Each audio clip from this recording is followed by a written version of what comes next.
Hello दोस्तों, कैसे हो आप सब। आप सभी का फिर से एक बार वेलकम है सेक्शन 1 के क्लास 4 में, जो कि हमारा सबसे लास्ट क्लास है इस सेक्शन का। इसमें हम सीखने वाले हैं कि एक्सेल के बेसिक शॉर्टकट्स कौन कौन से होते हैं। दोस्तों ये क्लास बहुत ही ज़्यादा इंपॉर्टेंट होने वाला है। दोस्तों हो सके तो कुछ शॉर्टकट की आप नोट डाउन जरूर कर लेना जो आपको इंपॉर्टेंट लगे। और वैसे मैं वीडियो के लास्ट में मैं आपको एक पेज दे दूंगा, उसका आप स्क्रीनशॉट ले सकते हो। हमने अपने पिछले क्लास में इस फाइल में काम किया था, विशाल कुमार वाले फाइल में। सबसे पहले समझते हैं, अगर आपको न्यू एक्सेल फाइल में काम करना है, एक नया ब्लैंक वर्कबुक में काम करना है, इसके लिए या तो आप फाइल टैब में यहाँ से आप न्यू बटन पे क्लिक करके आप नया एक्सेल फाइल ले सकते हो, या तो डायरेक्टली आप प्रेस कर दो Ctrl+N। देखो आपको एक नया एक्सेल फाइल मिल जाएगा।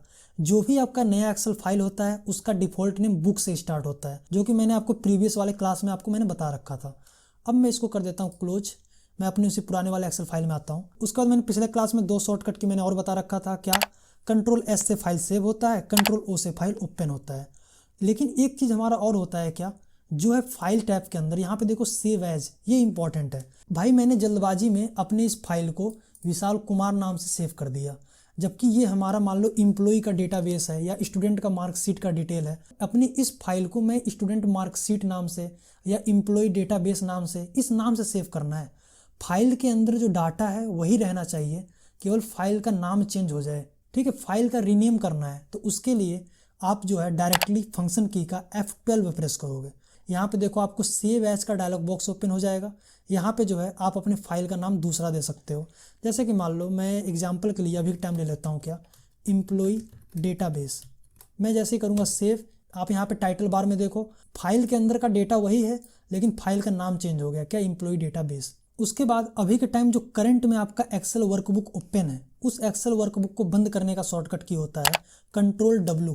ठीक है, जैसे ही आप प्रेस करोगे, ठीक है, देखो आपका वो एक्सेल फाइल क्लोज हो गया। इस पूरे विंडो को ही बंद करना है तो दोबारा आप क्या करो, ऑल्ट के साथ F4 प्रेस कर दो, जो नॉर्मल आपका शट डाउन करने का शॉर्टकट की होता है। आप दोस्तों एक लाइन याद रखो, ये एक्सेल सॉफ्टवेयर ही नहीं, कोई भी आपका सॉफ्टवेयर हो, किसी भी सॉफ्टवेयर को बंद करने का शॉर्टकट की होता है Alt+F4। करंट वर्कबुक को बंद करने का शॉर्टकट की होता है Ctrl+W। आप चाहते हो नहीं पूरा सॉफ्टवेयर ही बंद हो जाए एक्सेल का, तो Alt+F4। अब आप यहाँ पे देखो मैंने कुछ नेम का एंट्री कर रखा है। अब आपको करना क्या है, इन सभी नेम को सिलेक्ट करना है। तो सिलेक्ट करने के लिए एक तरीका है, आप अपने डेटा के अंदर क्लिक करके आप Ctrl+A प्रेस करोगे। आपका भले ही कितना बड़ा डेटा हो, ठीक है, जितना आपने डेटा एंट्री कर रखा है, डेटा के अंदर क्लिक करके अगर आप Ctrl+A प्रेस करोगे पूरा डेटा आपका सेलेक्ट हो जाएगा। बाहर क्लिक करके करोगे तो पूरा आपका एक्सेल सीट सेलेक्ट हो जाएगा। ठीक है, आपका जो कर्सर जो है डेटा के अंदर रहना चाहिए, तभी आप Ctrl+A प्रेस करना। उसके बाद देखो आपको क्या करना है, स्टार्टिंग में आपको क्लिक करना है, जहाँ से आप सिलेक्शन स्टार्ट करोगे आपको शिफ्ट प्रेस करना है और डाउन एरो की सहायता से आपको नीचे ऐसे आना है। ठीक है, डाउन एरो ऐसे प्रेस करना है, ठीक है, तब जाके आप पूरा सिलेक्ट हो जाएगा। शिफ्ट के साथ अगर आप एरो की का यूज करते हो ना, लेफ्ट राइट, तब जाके जो है आप सिलेक्शन कर सकते हो अपने एक्सेल सीट का। एक सबसे आसान सा तरीका है भाई, माउस का लेफ्ट क्लिक होल्ड करके रखो, दबा के रखो और नीचे के साइड ऐसे ड्रैग कर दो।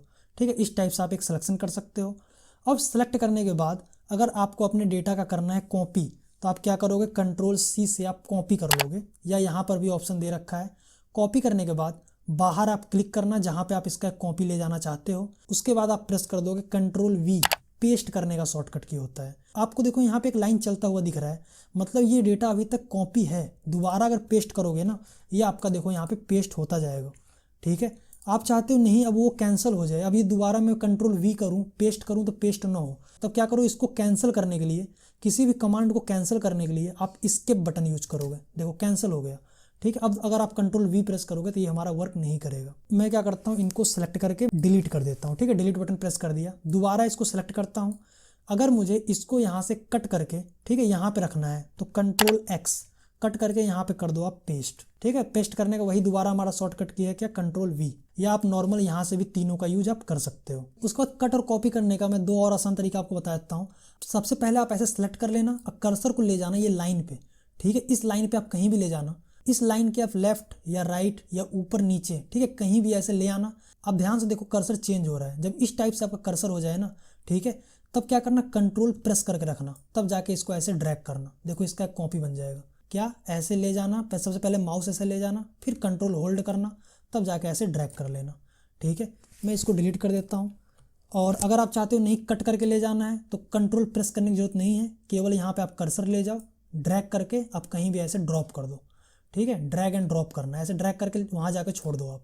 उसके बाद दो सबसे इंपॉर्टेंट चीज़ और, अंडू और रीडो आप किस प्रकार कर सकते हो। भाई जल्दबाजी में आपने एंट्री करते वक्त गलती से आपका ये डिलीट हो गया, अब भाई उसको वापस लाना है, तो वापस लाने के लिए कंट्रोल जेड, मतलब एक स्टेप पीछे वाला एंट्री को आप वापस लाने के लिए, ठीक है, आप क्या करोगे, कंट्रोल जेड करोगे। ठीक है, एक स्टेप पीछे जाना है तो कंट्रोल जेड, एक स्टेप आगे जाना है तो कंट्रोल वाई। कंट्रोल वाई से आप एक स्टेप आगे जा सकते हो। देखो मैंने डिलीट किया था ना, तो कंट्रोल वाई से मैं आगे चला गया, कंट्रोल जेड से मैं पीछे आ जाऊंगा। जैसे कि एक बेसिक एग्जांपल समझते हैं। भाई अभी के टाइम मैं इसको क्या करता हूँ, कलर देता हूँ। अब मान लो इसके जगह पे मुझे फिर दूसरा कलर सेलेक्ट कर लेता हूँ, मान लो मैं ये कलर सेलेक्ट कर लेता हूँ। ठीक है, अब आपको लगता है नहीं भाई मेरा येलो वाला कलर ही सही था, ये हमारा सही नहीं है, तो मैं क्या करूँगा, दोबारा कंट्रोल जेड प्रेस कर दूंगा, एक स्टेप पीछे आ जाऊँगा। देखो पीछे आ गया ना। अब आपको लगता है नहीं जो इससे पहले वाला जो कलर लिया था ना वो मुझे चाहिए भाई, एक स्टेप आगे जाना है, फॉरवर्ड जाना है, तो कंट्रोल वाई। जब दोस्तों आप इसमें रेगुलर काम करोगे ना तब इसका आपको ज़्यादा समझ में आएगा इसका यूज है क्या।